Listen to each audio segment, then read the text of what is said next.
Police ছিল, police ম্যারাথনের দৌড়ের মতো তারা হচ্ছে দৌড় দিছে, পুলিশ দৌড়াইছে।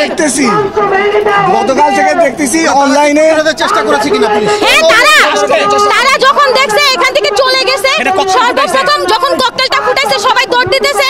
ওই কর্নার থেকে, কোটপাড়ার কর্নার থেকে সবাইকে বলতেছি যে ইনকিলাব জিন্দাবাদ জিন্দাবাদ স্লোগান দিয়ে যখন সবাইকে ডাকছি যে সামনে আসেন সামনে আসেন, তখন হচ্ছে যখন মানুষ আসা শুরু করছে তখন হচ্ছে প্রশাসন আসছে। তার এক প্রশাসন কোথায়? এই যখন ধাওয়াটা দেওয়া শুরু করলো আমরা প্রশাসনকে দেখি নাই, তারা কোথায়? তারা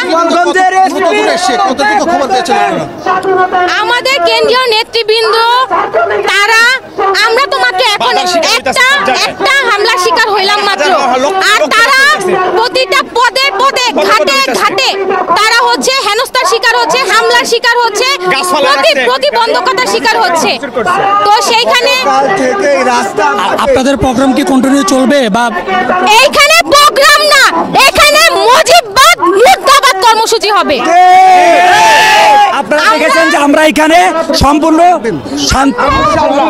আপনারা দেখেছেন যে আমরা এখানে সম্পূর্ণ শান্তিপূর্ণ সমাবেশ করছিলাম। আমরা এখানে অল্প কয়েকজন ছিলাম, আমাদের কেন্দ্রীয় নেতৃবৃন্দ এখন এখানে এসে পৌঁছায় নাই। আমাদের শান্তিপূর্ণ সমাবেশে তারা মাত্র সামান্য কয়েকজন, আমাদের থেকে তারা সংখ্যায় কম ছিল, তারা এখানে আক্রমণ করেছে। কিন্তু আমাদের পুলিশ বাহিনী এখানে তারা আশেপাশে কয়েকশো পুলিশ সদস্য, বিপিএন সদস্য এবং অন্যান্য বাহিনী সদস্য ছিল। সঠিক মাত্রার কার্বন কম্বিনেশন বৃদ্ধি করে পাইপের ডাক্টিলিটি ও হেভি লোড নেয়ার ক্ষমতা। Falcon MS pipe. তারা সবাই আমাদের আগে তারা আমাদেরকে ফেলে রেখে দৌড় দিছে এবং তারা যথাযথ কোনো ব্যবস্থা নেয় নাই। তারা কেন ব্যবস্থা না নিল, তারা কেন ব্যবস্থা না নিল এই বিষয়ে আমরা প্রশাসনের কাছে জবাব চাই। যে আমরা তো কোনো প্রকার আক্রমণে যাই নাই, আমরা শান্তিপূর্ণভাবে অল্প কিছু লোক বৃষ্টির মধ্যে এখানে কর্মসূচি। এখানে কারা হামলা করতে পারে বলে আপনারা দাবি করছেন? কিশোর গ্যাং ভাড়া করে হামলা করানো হইতাছে। অনেক কারা এটা তো খুলে বলতে পারতাছি না। কিশোর গ্যাং ছাড়া, ছাত্রলীগ ছাড়া কেন করবো? লীগের টুকাইগুলো আমাদের এই শান্তিপূর্ণ পদযাত্রায় ওরা আমাদের এসে হামলা করছে। আমরা বলতে চাই এই গোপালগঞ্জ থেকে ছাত্রলীগের কুলাঙ্গারদের আমরা উৎখাত করে ছাড়বো ইনশাআল্লাহ। আমরা কখনো চাইনি যে গোপালগঞ্জ বৈষম্যের শিকার হোক। আমরা সেই দাবি নিয়ে এই গোপালগঞ্জে এসেছি যে গোপালগঞ্জের মানুষ তারা তাদের অধিকার ফিরে পাক, বৈষম্যের শিকার না হোক। কিন্তু তারা আমাদের সাথে বেইমানি করেছে, সুতরাং এই ছাত্রলীগের কুলাঙ্গারদের আমরা এই গোপালগঞ্জের মাটি থেকে উৎখাত করেই ছাড়বো। শুধুমাত্র আপনারা দেখছেন যে ভয়ঙ্কর অবস্থা গোপালগঞ্জে সেনাবাহিনী এবং ছাত্রলীগের মধ্যে তুমুল সংঘর্ষ।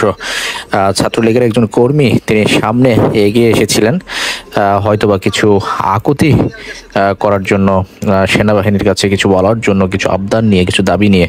কিন্তু আপনারা দেখছেন যে সকাল থেকেই গোপালগঞ্জবাসী যেভাবে পুলিশের গাড়ির উপর আক্রমণ করেছে, পুলিশের গাড়ি পুড়িয়ে দিয়েছে এবং তাদের যে অধ্যত্ত গোপালগঞ্জে বাসী পুরো এনসিপি প্রোগ্রামকে কেন্দ্র করে তুমুল উত্তেজনা বিরাজ করছে এই মুহূর্তে। শুধুমাত্র আপনারা দেখছেন যে সেনাবাহিনী তারা কিন্তু কিছুটা পিছু হচ্ছে, সামনের থেকে একের পর এক ইট ছোড়া হচ্ছে। তাদের যে দেশীয় অস্ত্রশস্ত্র নিয়ে আমরা সকালে দেখেছি তারা যেভাবে বেরিয়েছে, আক্রমণ করেছে, পুলিশের গাড়ি পুড়িয়ে দিয়েছে। দেখছেন যৌথ বাহিনী কিন্তু আজকে মাঠে নেমেছে এবং সেনাবাহিনীর সাথে আপনারা দেখছেন যে সেনাবাহিনী কিছুটা পিছু হচ্ছে এবং অপর প্রান্তে আমরা দেখছি আওয়ামী লীগের যে গোপালগঞ্জের দুর্গ সেটি কিন্তু তারা আবারও জানান দিচ্ছে যে গোপালগঞ্জবাসীকে কোনোভাবেই দমিয়ে রাখা যাবে না। সেটি কিন্তু তারা করার জন্য সর্বাত্মক চেষ্টা চালাচ্ছে এবং প্রমাণ করতে চাচ্ছে, হাসিনাকে দেখানোর চেষ্টা করছে গোপালগঞ্জ এখনও জেগে আছে।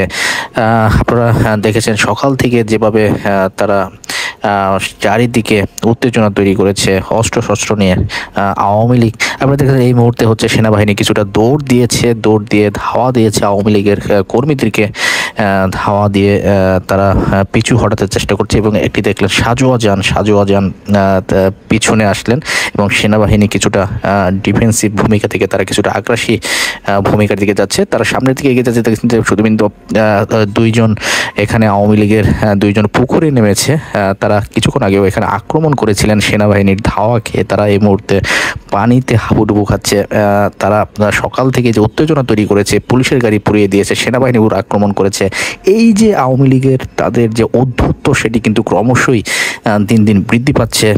ভারত থেকে সেনা শেখ হাসিনা যেভাবে একের পর এক উস্কানি দিচ্ছে, যার ফলে আওয়ামী লীগের কর্মীরা প্রতিনিয়ত তারা উশৃঙ্খল একটি পরিবেশ বাংলাদেশে তৈরি করার জন্য চেষ্টা করে যাচ্ছে। দেখছেন সেনাবাহিনী পুরো গোপালগঞ্জ শহর সেনাবাহিনী এই মুহূর্তে ছেয়ে গেছে এবং তারা এখানে নানা ধরনের যে তাদের আইনি যে পদক্ষেপ সেটি কিন্তু তারা নিচ্ছে এবং তারা আওয়ামী লীগের যে অধ্যত্ব সকাল থেকে দেখেছে সেটিকে নির্মূল করার জন্য চেষ্টা চালাচ্ছে। পুরো গোপালগঞ্জ শহর যেন ইতিমধ্যে আওয়ামী লীগের যে শক্তি সেটি কিন্তু প্রদর্শন করছে। আপনারা দেখেন যে কিছুক্ষণ আগে এনসিপি তারা সমাবেশে এসেছিল এবং সমাবেশে তারা কিছুক্ষণ থেকেছে, বক্তব্য দিয়েই কিন্তু যখন যারা তাড়াহুড়া করে চলে যাচ্ছিলেন ঠিক তখনই আবার তারা কিন্তু গোপালগঞ্জবাসী তাদের গাড়ির উপর আক্রমণ করেছে, তাদেরকে ধাওয়া দেওয়ার চেষ্টা করেছে। এই যে গোপালগঞ্জে প্রতিনিয়ত যেভাবে উত্তেজনা সৃষ্টি করছে 5 আগস্টের পর থেকে, সেটি কিন্তু এখনও অব্যাহত আছে।